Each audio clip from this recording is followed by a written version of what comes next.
Hey, everybody, welcome back. It's Doug and Ben here at the closing table. We're brought to you by my boy, Ben Hawkins, Cornerstone Home Lending, Lend with Ben, and Doug Yop with the Ocean Air Realty. Ben, it's been a minute, brother. How's your summer been? It's flown by, Doug. I blinked and I haven't talked to you in a while, unfortunately, on our show. And man, I blinked and it's over. Luke's been back in school for almost 2 weeks now. That's crazy. My boys went back on Monday, so everybody's back at it. Summer break is officially over. We're hitting the ground running. And hey, for us, we consider this maybe the unofficial, official start of season 2 of the closing table. This is episode 30. So, brother, let's hit the ground running. We got some good things to talk about, I think. The first thing I want to talk about is it's football season. College football starts week 0 on Saturday. I've got my Phillip Rivers shirt on. We're going to Charlottesville to hopefully whoop up on the Who's and get our season off to a good start.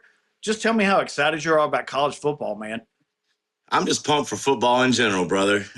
Whether it's college, NFL, whatever. Even my son, he started playing 9U tackle football this year, and I'm helping coach. So it's been all football all the time. My tennis has had to take a back seat. You know how much I love playing tennis.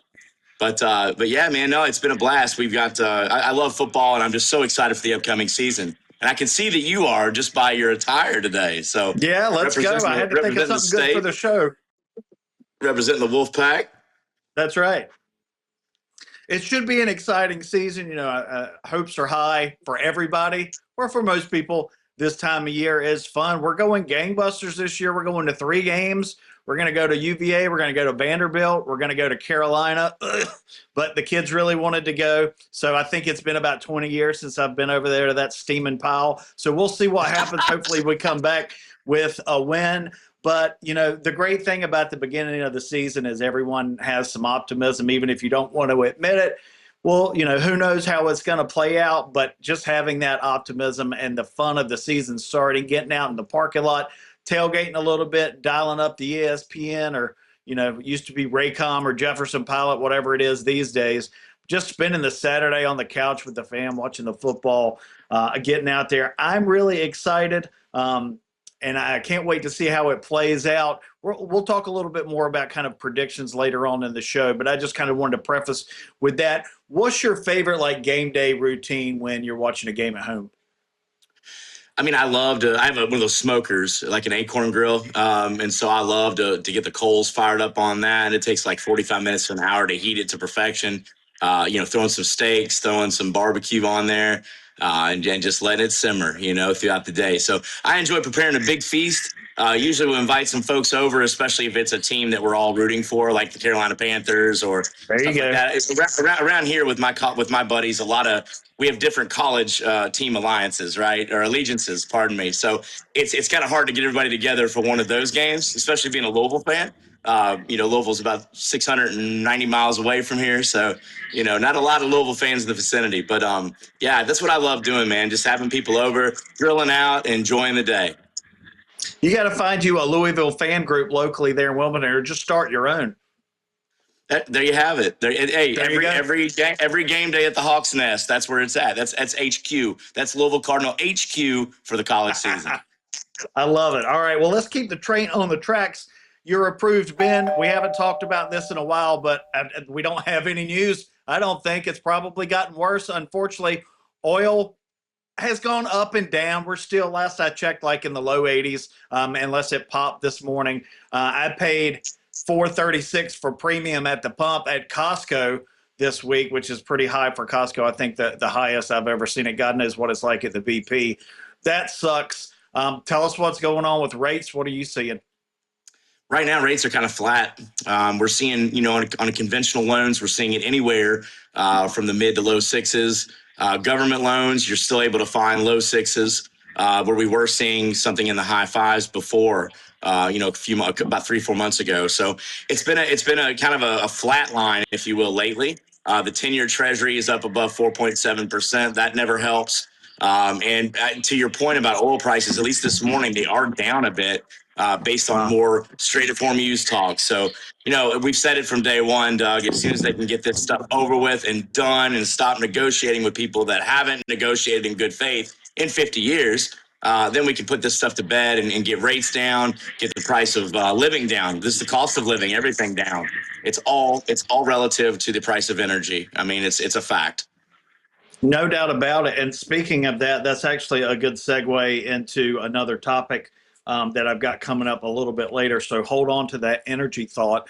But another thing I wanted to mention is, and I haven't seen this in a while, but I've talked to, and I know other agents on the team have talked to multiple people in the last month or so who are underwater on their properties and who are going to need to sell. And, the first couple of years of these high rates, people who were buying were using high rates, but people who bought during COVID were in a good situation because their rates were really low. So it was easier for them to have equity, to build equity a lot quicker in case something happened, like with the job situation, right?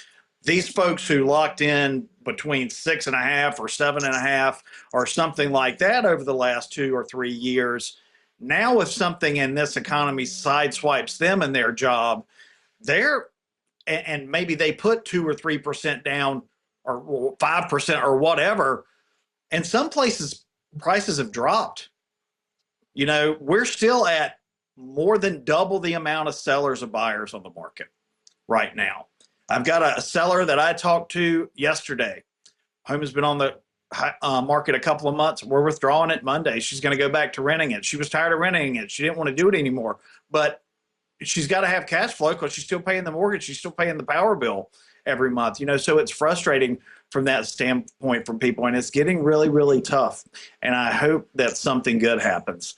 But unfortunately, we've been saying that for 6 months now. And I've stopped watching the news because it's just the same repeat cycle.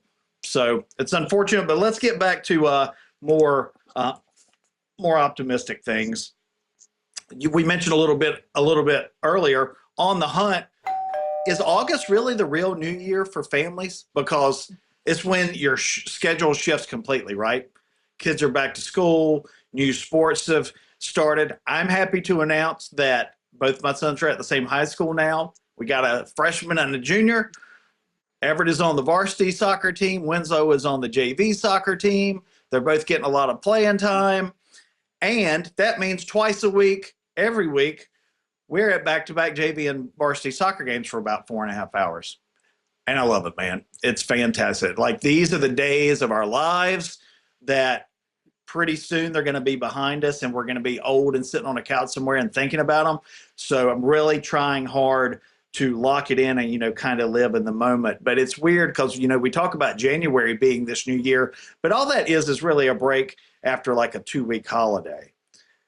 August is the real new year because, your life changes completely. You go from 2 months off, basically, at least kid-wise. I know we're running around, but back into a really solid, locked routine. How's school treating Mr. Luke?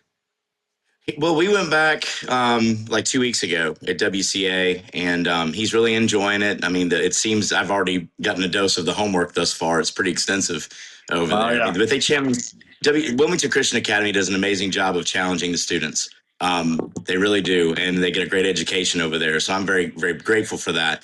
I agree with you, though. Like, for me, I'm in the season of dad mode where it's all about making sure that Luke's in good shape with his school stuff, number one, and also with coaching football. That's 4 nights a week, 2.5 hours a night that we're out there, plus a game on Saturdays. So it's pretty soon it's going to go down to 3 days a week practice with a game on Saturday. But either way you cut it, it's a lot of time and effort.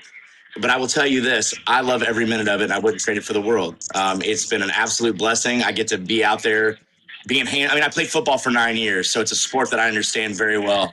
The schematics of it, the form tackling, form blocking, things like that. So it's great to be able to pass on that knowledge and information to these kids that are out there, hustling and really honestly still trying to figure out if they want to play football. Some of them. It's at 9 years old, there's a lot of other sports to explore, and football isn't for everybody, but I'm enjoying every last minute of it. Being with my son out there is just the icing on the cake. So, but I agree with you. I think August for families, for people that have the school, with school starting, with the sports activities, it all ramps up, and it's like you just go into kind of a focus, like tunnel vision, if you will. Okay, what's on the schedule today? Where we need to be? What's going on? Is homework done? We need to study our playbook, things like that. So I love every minute of it, Doug. I'm like you, and kudos to you boys, man. That's awesome that they're out there grounded on that soccer field, getting as much playing time as they are at their age. I mean, that's amazing. So kudos to you guys for helping support their initiatives and helping them get really good at soccer. Well, proud of them, and it's just so much fun to watch them play and really enjoy it. If the kids have played club for a long time, but when you get to school, when you start playing on your school team, it's like a whole different thing because you're so much more bought in. It's so much less transactional. And it's like, these are my friends. I'm in class with them. I really know them well. We spend a lot of time together, and we're all like really serious about our school, and we want to represent our school. It's just a different level. Brings me back to when I played baseball in high school, just how much fun that was. And it's crazy to think, like, I remember my junior year, we won the conference title in baseball, go Dixon Bulldogs. So I'm like, Everett, you're a junior now. Need to see you bring home some hardware, brother. So coach your guys up, right? Let's go. Let's hit the ground running. All right, well, let's keep it moving. Let's move on to lock it in. Ben, you're my Panthers guy. What's the offseason said about the Panthers? What's the preseason said about the Panthers? What's going to happen this season with the Panthers? Obviously, they made big strides last year. We were really happy, I think, with the way the season ended. But what have you done for me lately? What do you think? What do you see happening this year?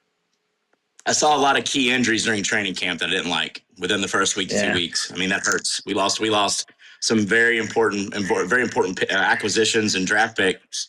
Or not, we didn't lose draft picks. We lost guys that we drafted due to injury.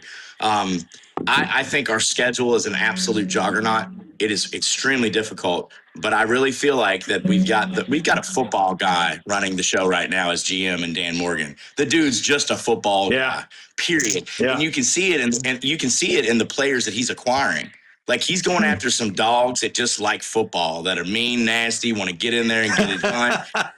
And I love it. I love it. So I feel like that while the schedule is a juggernaut this year, I really feel like the Panthers are going to continue to make strides due to leadership at the top. Dave Canales has turned over play calling duties. And I saw, of course, you're not going to show everybody what you do during preseason. It's not going to happen. You don't want to do that. But I still see a lot of key parts that I like our running back situation. I think we've got some nice options at running back this year. Guys that are dual threats that can run out of the backfield, take the ball down the field, or can get out in the flats and catch a pass. So I'm super excited about Panthers football this year. Again, the schedule, if they don't win, if they go 8-9 or 8-8, whatever the case may be, 9-8, that schedule, I can get it. I get it. I mean, it is loaded this year. And the home schedule is difficult, and the away schedule is very difficult as well. So I got to keep it in the context of who they have to play. Sure. But, man, I mean, I'm excited for Panthers football all the time. Well, let me ask you this. What do you think about the rest of the NFC South, which is typically pretty terrible? Well, I mean, the Bucs are kind of a question mark, right? We don't know what's going to happen there. I mean, they should be pretty good. They lost Mike Evans, I believe, right, Doug? I think Mike Evans went elsewhere. So, yep. But I mean, yeah. So I mean, there's a big blow to Baker's wide receiver core. But I mean, you've got the Falcons. If the Falcons can get it together, they've got a good team. They're going to be solid. And the Saints, who knows? They're going to win games they're not supposed to, like they did last year. But I don't think that they're going to be, top flight in our division. So the Panthers have an excellent chance to win the division, in my opinion. The key is going to be to stay healthy and win some games against some very, very difficult opponents. Gotcha. All right. Well, I look forward to them pounding, keep pounding, right? Panthers, let's go. Due diligence. I know we've talked about this in the past, but I've been using AI a lot more lately for different things regarding work, but also personally. Are you using it much in your day-to-day life? I don't use it a ton, and I'm of the firm belief that eventually, if we don't keep AI under control, we could end up like the Terminator movies very quickly. And I don't care. People can say that's crazy. They also said that it was crazy when I said COVID came from a lab in Wuhan. So I really don't care what they have to say about it. It's a situation. It's a situation where if there's not a way to regulate this stuff and make sure that it doesn't take on a life of its own, literally, we could be in big trouble. But for right now, AI seems to be pretty harmless in the moment. And I don't use it a ton, but I do think it's cool. Like, sometimes I'll ask it a question, it'll give me the answer, if I Google something. quickly or whatever. So that's kind of cool, but I'm not using it a ton, to be honest with you. Well, I just used it to plan a Christmas trip for the family, and that was very helpful, like suggesting stops, hotels, itineraries, timing, kind of trying to figure that out. I thought that was really cool. Definitely a lot quicker than if I had tried to figure it out on my own, which was helpful. Last night or last week, I met a guy who owns a lot that he wants to sell, but he's afraid it's definitely landlocked, but he's afraid there's not an easement to it. So I spent about an hour and a half yesterday working with Chat GPT to scour through Pender County handwritten tax records, not the ones where you just go in and pull up the PDFs that are generated on a desktop, but these are handwritten records that I had to go back and find, and it took a while. But like I didn't even really know where to start, and just kind of like following the chain of title backwards to hopefully find a deed that actually references the easement. So hopefully now we've got something we can have an attorney review and say, yeah, I think there's legitimately something here. If I had tried to do that on my own, I'm not sure. I definitely couldn't have done it in one evening. I don't think so. So it was really helpful in that regard. I do kind of use it like a personal assistant when I've got things around the house. Maybe I'm trying to do, I'll give you another example. I kept getting this alert for my CPI thing about low battery. And I was like, where's the freaking battery to change all the sensors?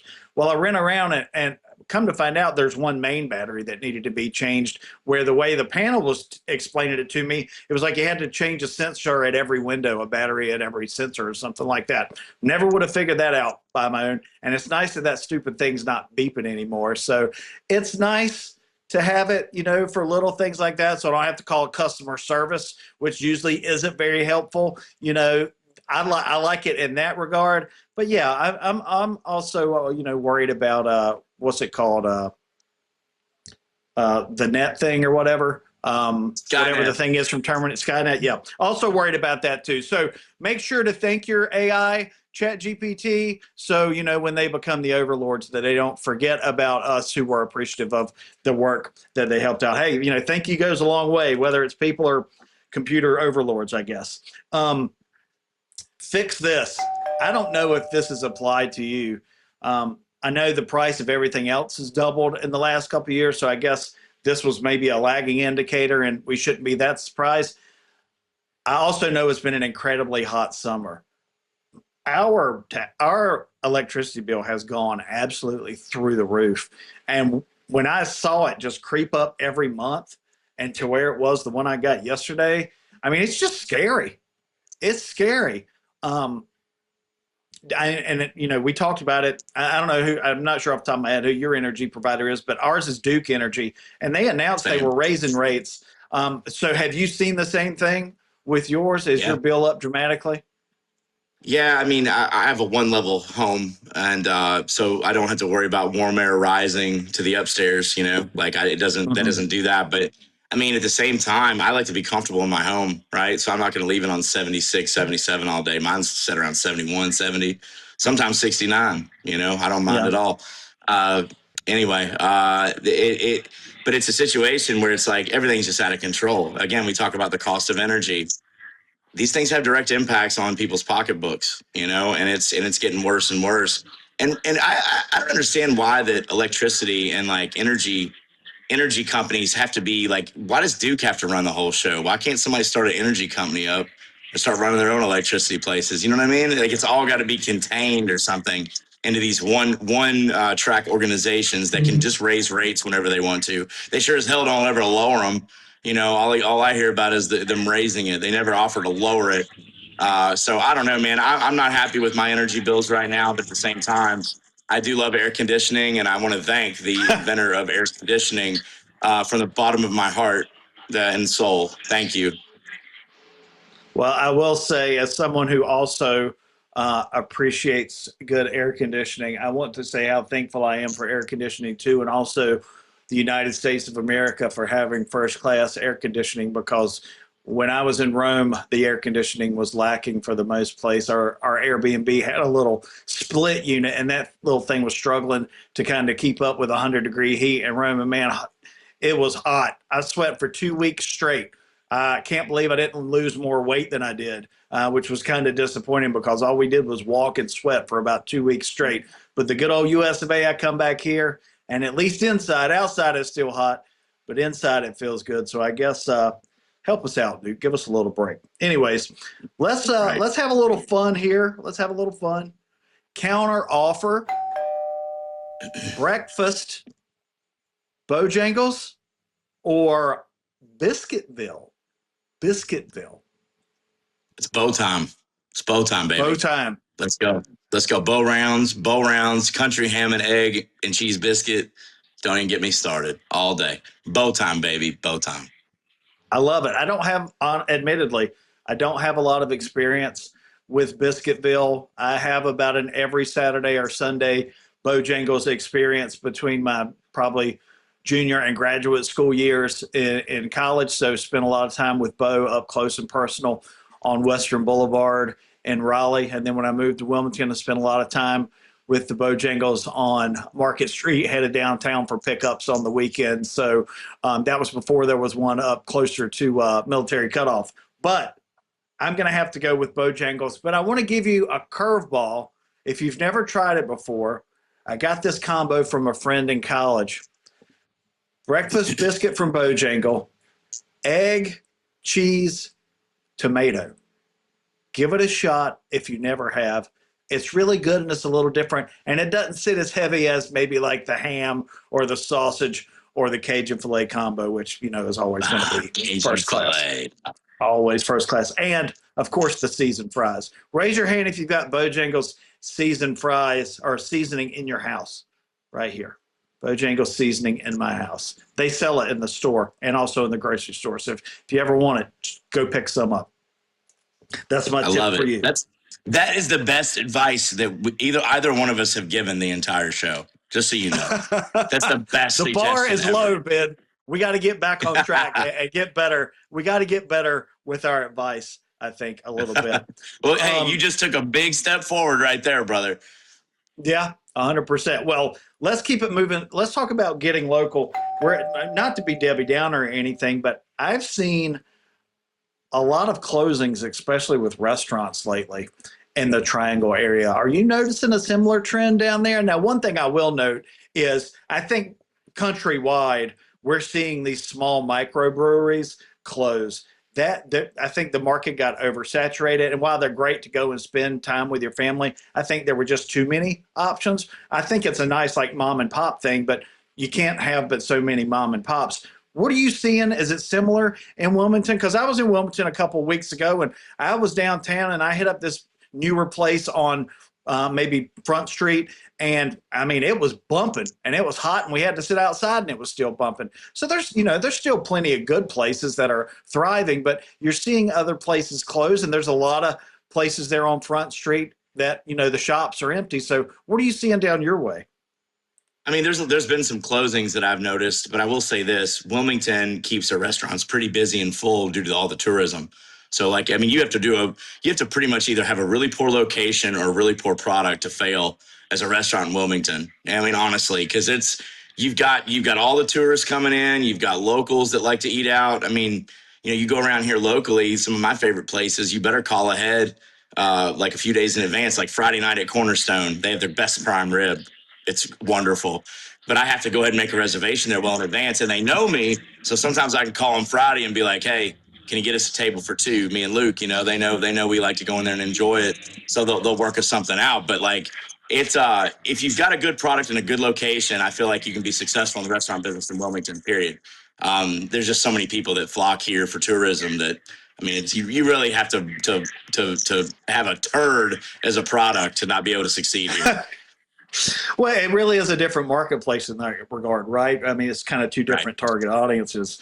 People are going there more for fun and to spend money, right? They want to eat out when they're on vacation, right? Or they're out of town exploring or whatever. And, I guess you get that to a degree in Raleigh, but it's not as much of a vacation destination. It's maybe they're coming here to visit family or to go to a game or for a conference or something like that. Maybe a concert. They're rebuilding Red Hat downtown, and it's going to be different. They're building a brand new Omni in downtown Raleigh, which is going to have expand the conference center, I think, or more room for conference. So, downtown is continuing to grow, but there are still a lot of empty places on Fayetteville Street, which before COVID, what was bumping, like people everywhere. So kind of a mixed bag, but we'll see what happens and where it goes from here. Final walkthrough. Let's talk a little bit about just kind of a hodgepodge. We talked about college football.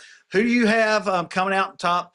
Maybe the top two in the ACC. Who do you think are probably the front runners who we might see play in Charlotte in the title game? And then what are you thinking nationally for college football? I mean, ACC, I'm always going to vouch for my Louisville Cardinals when they deserve it. I don't know where we're going to end up this year, but hopefully they've improved. And we've got a great offense, and I like our quarterback situation. Defensively, I've been told by my friends back home that keep up with it, know some of the staff members and stuff like that we've really loaded up on defense. So I like Louisville's chances. Okay. I think NC State has done a nice job of building up. They might be right there in the running. I think the ACC is completely wide open. Louisville's going to find a lot out about themselves against SMU at home.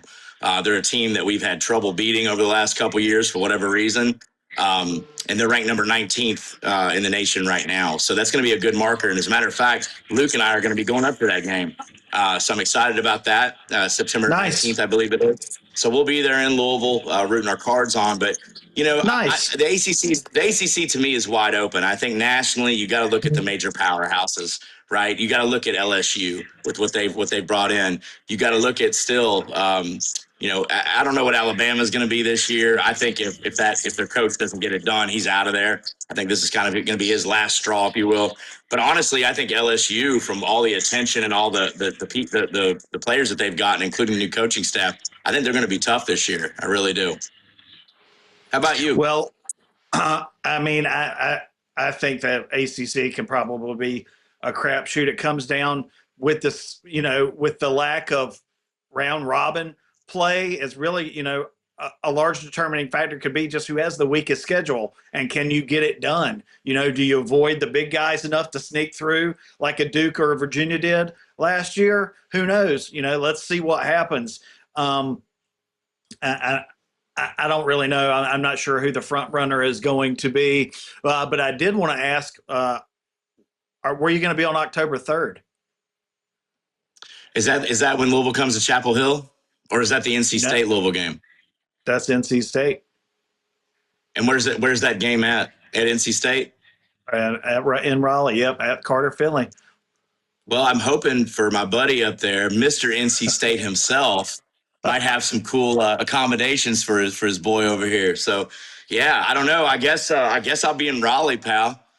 You need to start looking at that calendar. I definitely got somewhere you could stay, so come on up. Because last time they came, we tailgated together, right? So let's run it back. Let's do it again. I love it, dude. All right. What about talking about Louisville?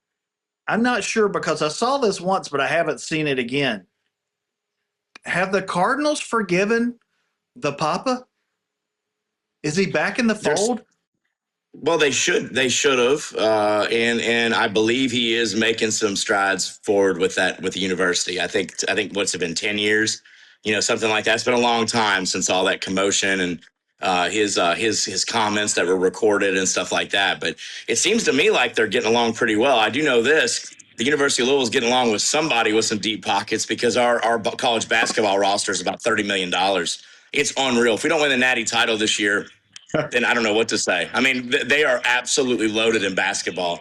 So I just they're stroking the right egos apparently, and getting it done. But yeah, I think Papa John is starting to come back around. He was at Kentucky, some Kentucky games decked out in all blue and all that stuff, and I haven't seen that lately. So maybe they've all kind of decided to mend fences and give each other a big hug.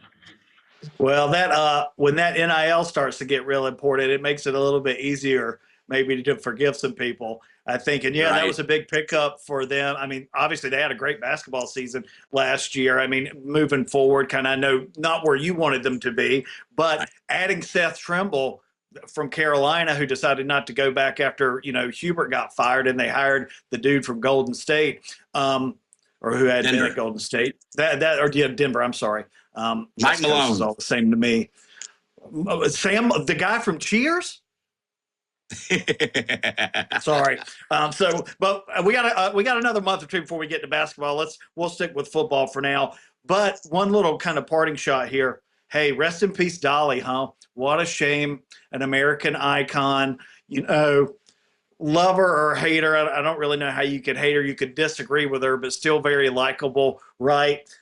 Makes me want to plan a trip to Dollywood, which is a great place if you've never been there. But, just a little moment of silence for a great American institution who always seemed like a really good person and did a lot of good things for others. So rest in peace, Dolly. Just want to put that out there really quick. So, amen. Let's move on to closing time. What are we watching this week other than football? Other than football, what else are we going to be watching? I mean, for me, though, I am going to watch football because any high expectations for NC State are going to be muted very quickly if we don't show up in Charlottesville. I mean, because it doesn't get any easier after that because, we got Richmond coming here, but then we got Vanderbilt. Then we got App State. I mean, App State coming here, they're going to come with a chip on their shoulder, and then Louisville comes here.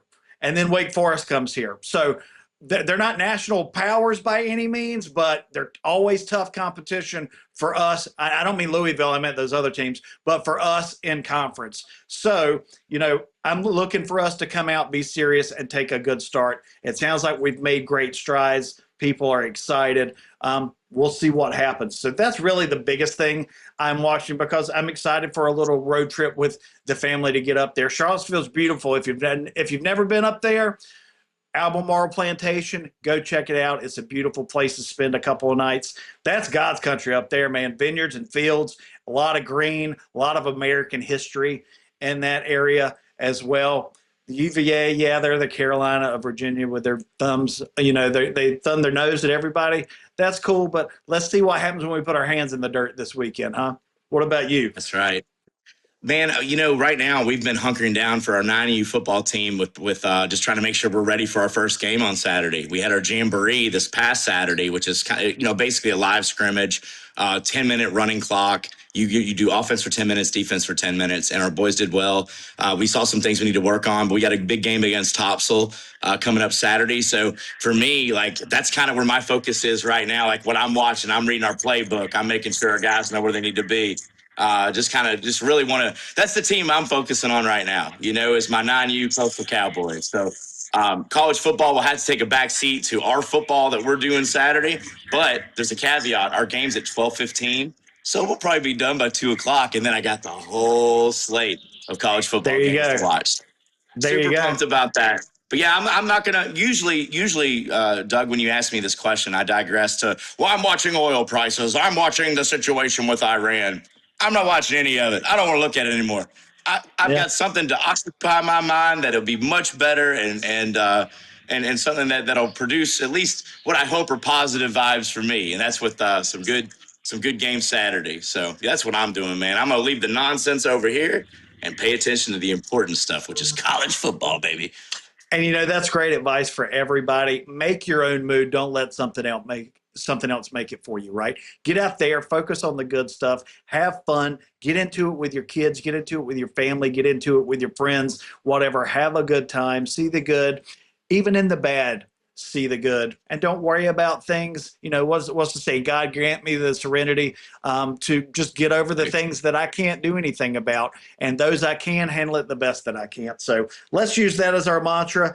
And ideally, we'll be back here again next week for our show. Want to thank you again, LynnWithBen.com. Also, you can check out DougYacht.com, Doug.theoceanairrealty.com. Reach out to us. We're your #1 tag team combo for mortgage and home buying. Come and get us. We got your back. Ben, until next week.